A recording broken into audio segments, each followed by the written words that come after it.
ঈদে মিলাদুন্নবী ও তথাকথিত নবী দিবস পালনকারীদের প্রতি সতর্ক আহ্বান। হে আল্লাহ ভীরু মুসলমান, রাসূল সাল্লাল্লাহু আলাইহি ওয়াসাল্লামকে ভালোবাসার দাবি মুখে, কিন্তু তার আদেশকে পদদলিত করে যে উৎসব পালন করা হয় তা কখনোই ভালোবাসা নয়, বরং ধর্মে নবাবিষ্কার, বিদাত এবং বহুক্ষেত্রে শিরিকের দিকে নিয়ে যাওয়ার দরজা।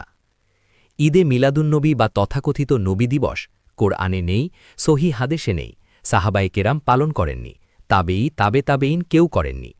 তবে কারা চালু করল? বহু শতাব্দী পরে বিদাতি ও পথভ্রষ্ট গোষ্ঠী, যারা আবেগকে ঈমান বানালো আর সুন্নাহকে পেছনে ফেলল। রাসূল সাল্লাল্লাহু আলাইহি ওয়াসাল্লাম স্পষ্ট করে বলেছেন, যে ব্যক্তি আমাদের এই দিনে এমন কিছু চালু করল যা এর অংশ নয়, তা প্রত্যাখ্যাত। সহিহ বুখারী ও মুসলিম। আজ মিলাদে কি হয়? রাসূল সাল্লাল্লাহু আলাইহি ওয়াসাল্লামকে আল্লাহর গুণে গুণান্বিত করা, হাজির নাজির বলা, গায়েব জানেন বলা, সাহায্য প্রার্থনা করা, সালাম দাঁড়িয়ে পড়া, কিয়াম, কবিতা নাশিদে অতিরঞ্জন।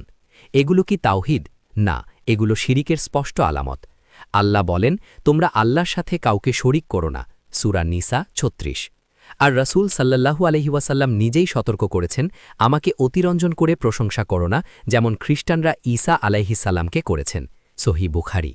তাহলে প্রশ্ন, যে আমল রাসূল সাল্লাল্লাহু আলাইহি ওয়াসাল্লাম করেননি, যা সাহাবারা করেননি, যা কোরআন সুন্নাহ প্রমাণ করে না, তা কিভাবে ইবাদত হয়? এটা ইবাদত নয়, এটা ধোঁকা। এটা ভালোবাসা নয়, এটা শয়তানের ফাঁদ। যারা এসব পালন করে এবং অন্যদেরও ডাক দেয়, তারা যদি দলিল জেনে অমান্য করে, তবে তারা বিদাতির পথভ্রষ্ট। আর বিদাতের শেষ গন্তব্য জাহান্নাম, যদি আল্লাহ দয়া না করেন। রাসূল সাল্লাল্লাহু আলাইহি ওয়াসাল্লাম বলেছেন, প্রত্যেক বিদাত গোমরাহী, আর প্রত্যেক গোমরাহীর শেষ আগুন। সুনান নাসাঈ। সতর্ক হও, রাসূল সাল্লাল্লাহু আলাইহি ওয়াসাল্লামকে ভালোবাসা মানে তার সুন্নাহ মানা, তার আদেশ মানা, তার নিষেধ থেকে দূরে থাকা। উৎসব বানানো নয়, গান মিছিল নয়, আবেগী স্লোগান নয়। শেষ কথা, রাসূল সাল্লাল্লাহু আলাইহি ওয়াসাল্লাম আমাদের জন্য ঈদ বানাননি, মিলাদকে। আমরা কেন বানাই? আজ তওবা করো, বিদাত ছাড়ো, শিরিকের সব দরজা বন্ধ করো। শুধু বলো, লা ইলাহা ইল্লাল্লাহ মুহাম্মাদুর রাসূলুল্লাহ, আর তা প্রমাণ করো সুন্নাহর অনুসরণে।